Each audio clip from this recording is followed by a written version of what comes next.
Welcome to CivilNet TV, The Angle. This week we're going to be talking about which we've been talking both on CivilNet and on the streets of Yerevan now for several months. We talk about civic activism, about the election season, about politicking, about changes in our country. And in the last several months, all of those conversations have brought us back to one topic: environmental activism. Young people who have hit the streets, have hit the villages, have gone to regions far away from Yerevan to vocally, physically, with their whole beings, protect nature and the environment and the country that is theirs. We're going to talk about not just the emotions and the passions of the environmental activists, but about how all of that needs to be, ought to be, perhaps is, turning into something more permanent change. My guests are Alen Amirkhanian, who is a lecturer in green urbanism in the College of Engineering at the American University of Armenia, and Titizian, who's director of the Hrar Marukhyan Foundation and vice president of Socialist International. Both of you, we can talk about many things for many hours. Let's today focus on this amazing thing that's happening in the streets of Yerevan. Young people who, as we've talked about often on CivilNet, are out day and often night, at this point in a park just off of Masthtots Boulevard, standing up for what they believe is right. That is, that park should remain a park, and that is not the space to which shops or other small structures that have, for some reason, been probably illegally on the sidewalks of Yerevan, being moved now to a space that the activists say should remain park and not a small shopping area. Alen, you've been following this now for as long as it's been going on. And from an urbanist, an urban planner's perspective, what do you think? Is this still a street issue, or has it begun to make some sort of inroads into policy, into permanent change? First, I think this certainly is an integral part of making urban planning work. I think these young people are extremely courageous, very bold, very educated young people who are trying to make change happen. It's funny, that's what we're all saying, right? They're very fearless. It's really interesting. They're amazing, and some of them are really my heroes, and they have been for several years. The real question is whether all their activities are really making long-term institutional change happen in Yerevan. Is that your in question the process, or theirs? I don't know if it's theirs, but it's a question we should be addressing, because I think a lot of them would also express the grievance that it is management by crisis. We're moving from crisis to crisis, and there seems to be no institutional change about the way things happen in this city. Always things pop up suddenly, and there's a trail of things that aren't done right, and this frustrates them, but at the same time, amazingly, they're not discouraged. They continue to fight. Because I think the issue with them is they want to establish, it's not just an anti-authority protest. They want to establish the rule of law in this country. And their protest basically is about violations of the law that has been set to date. And violations of the zoning code, violations of public hearing requirements set by the environmental laws in the country and the urban development laws in the country, violations of the specific permitting process. So they're holding the authorities accountable for the law. And I think that is an incredible achievement for these young people to be holding authorities accountable to it. Now, their frustration is that this goes from crisis to crisis. There doesn't seem to be any kind of change that will get the country in the right direction. Except that, look, I could easily argue the other side and say that to hope and expect that because I've held lots and lots of street demonstrations and sit-ins, that somehow that will become institutional change in and of itself seems to me a little bit unrealistic, no? Yeah, I don't think that they can automatically assume that that's going to take place. But let me just agree and say that this generation is really fearless, and there's this sense of ownership that they are giving to all of us, really. Whether you're local or a repat or young and old. And it's that sense of ownership that I think is the beauty in all of this, that they understand that this country is theirs, short-term, long-term, forever. I've been following their activities too, also for a number of years, and I really commend what they're doing. But unfortunately, there's a disconnect somewhere, that they have not been able to mobilize. Now, the group seems to be getting a little bit bigger and bigger, but because they're non-formal, because they're more free-flowing fringe movements. I don't even know if we can call it a fringe movement, really. It's not, but it's become part of our daily lives, really. I don't think there's anybody in Yerevan that does not know about this whole issue that's taking place in Masthtots. And that in and of itself today, I mean, we have to be happy with the small victories that we have at hand. But at the same time, unfortunately, you know, you watch these images of these young people, and it just seems that they're so frustrated, but they haven't been able to mobilize, you know, other NGOs, environmental groups, think tanks. I would even argue and say at some point they have to work and not necessarily ally themselves with any political party per se, but they have to become more politically active if they want to make sure that you know, legislation is being enacted or that it's actually being carried out. Can't we turn that on its head and say that they're doing their job by standing there and raising the issues, and now it's everybody else's job to somehow do whatever is needed to bring what you're calling institutional change, or what I would say is permanent policy making? Is it effective local governance? Effective local governance. Is that, should we expect them to take that to the next and the third and the fourth step, or really is that where the rest of civil society should kick in? I think that at this point, to expect the rest of civil society to kick in, I think we have to be realistic with what we're dealing with at this point. If I could just add one point, I think part of it, we really need to think institutionally. Of course, laws set requirements for public hearings and a certain set process that needs to be followed.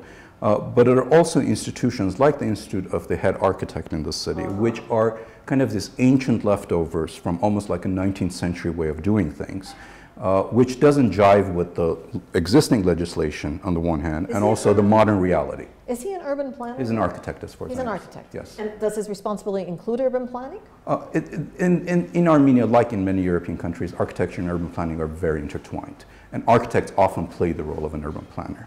So he has a lot of say about how the city develops. So theoretically, in an enlightened, benevolent world, the expectation is that, you know, all these people are out on the streets saying, this is what we want for ourselves in our city, and the rest of us, perhaps not in the streets, on camera, in newspapers, in lecture halls, are saying, this is all, this, we too want this for our city and our country. So somewhere this architect and this municipality should take this message and turn it into effective policy. I think the issue here is that basically you have one person or a group of people making decisions about the future of the city.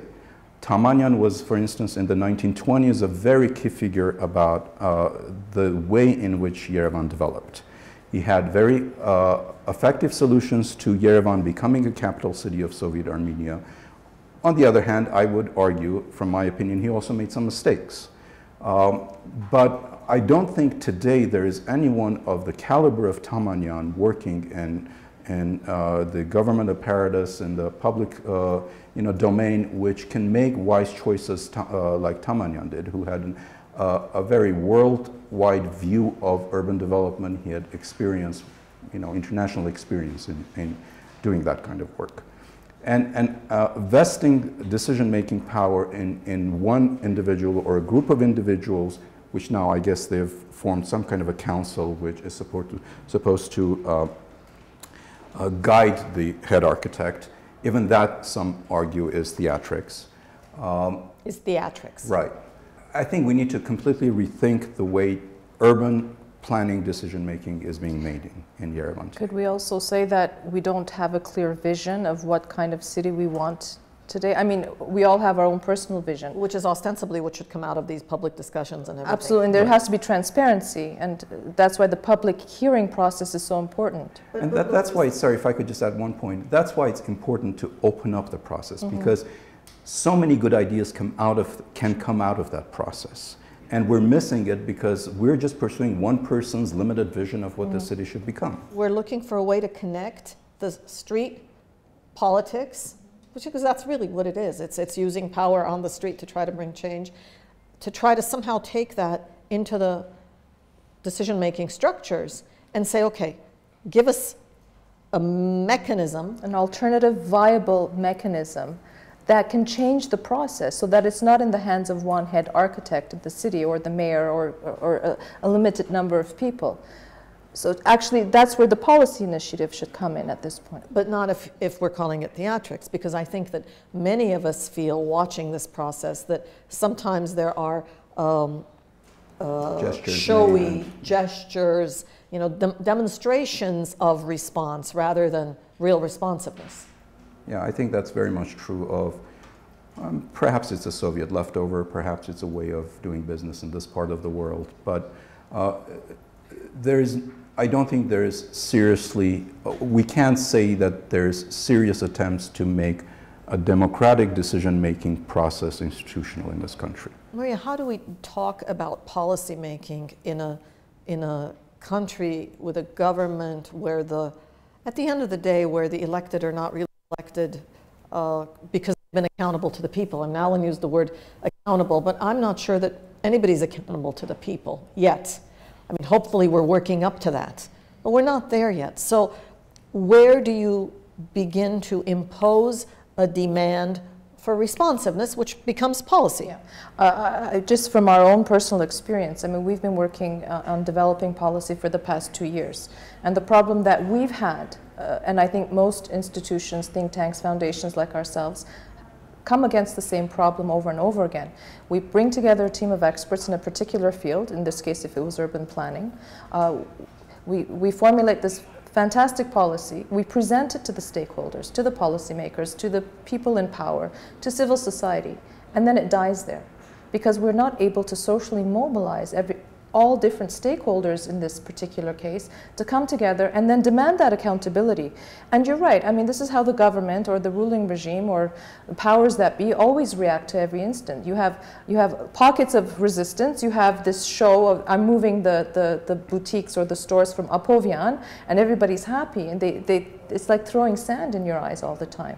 But absolutely, it's about social responsibility, it's about understanding the sense of ownership, and I think that these kids, if they can keep going like this, they can somehow mobilize. But I think, again, it's just the responsibility of all the different stakeholders. But is it unfair to put it back on the activists and to say that in order to make that link that we're saying is lacking, right? We're saying there's visible activism on the street and then there's a lack of institutional response, if that's what we're saying.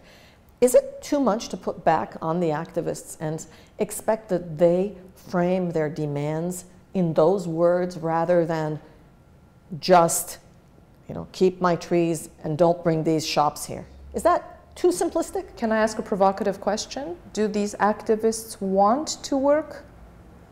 I don't know, I'm asking the question as friends here. We're asking the question. Are they ready to work with more formal, you know, with a track record, environmental groups, NGOs, think tanks, possibly political parties?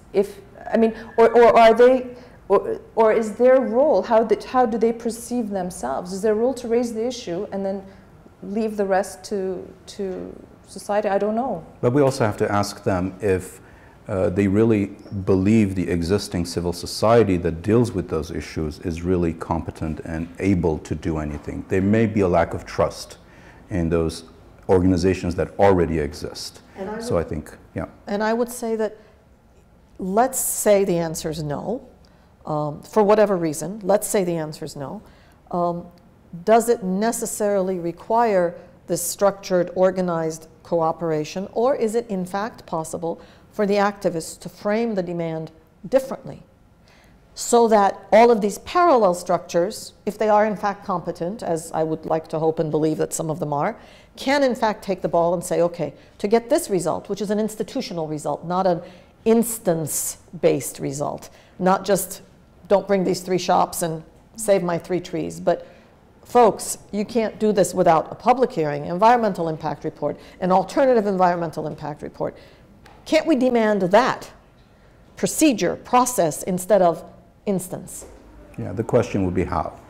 I mean, we have organizations like Transparency International, which has been fighting that process for years now. And it's very hard to make progress, fighting to open up public process and make it more transparent. And it's a very, very difficult process. It's a constant juggle, constant dealing with the theatrics of the whole thing. How I would envision seeing this playing out, there's two things here. One, if instead of 150 people, if there was 1,500 people, would that change the dynamic?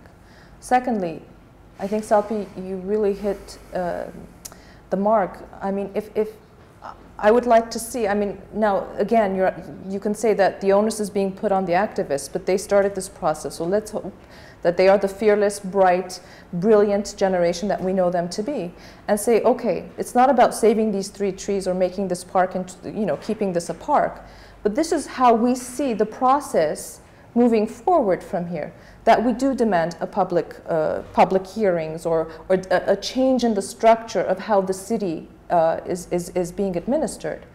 Now, I think that there are a lot of people who would come to their assistance and say, okay, look, these are the real policy sort of alternatives that we can present to the government, and now let's start pushing this forward. I mean, that's the key in how, otherwise this is just going to keep going, I think, for a couple more weeks, couple more months. And then if they don't see any kind of victory, these kids at some point are going to get disillusioned. And if I could this is the danger here. If I could just make a couple of positive suggestions on how this thing could kind of not unravel, but kind of evolve. There are models out there, mostly US, I don't know much of European models, of Central Park Conservancy, if we're talking about green zones, urban green space. Boston Friends of Public Garden, where these membership organizations take hold of public space along with the public sector and take ownership and manage the public space. I think there may be, as far as I understand, the laws in Armenia allow nonprofit organizations to have ownership like that, or at least have some kind of a stake in public space like that. We know private sector has been able to take stake in public space in Yerevan. And so there's solutions we should be thinking about, public-private partnerships that we should be thinking about that may solve the problem kind of in a different way, as opposed to attacking public sector on the head and trying to get them to behave, which clearly is a very hard battle. But we have examples of them. We do and we don't. I mean, I think Bogosian Gardens is one, Gardens clearly. is an example of that. But there are alternative models. Bogosian Garden, of course, is one way of doing it, but there are alternative models we should be really exploring. Thank you. We're going to stop at this point, and I just want to thank you for raising all of the questions that we all need to be raising in order to multiply and give resonance to what I think everybody agrees is a courageous and necessary action that is taking place, surprise, surprise, by the independence generation. Thank you, Alen Amirkhanian. Thank you, Maria Titizian. You've been watching CivilNet's The Angle, and we have been talking about, we'll continue to talk about environmental activism and how that can lead to civic activism and better governance.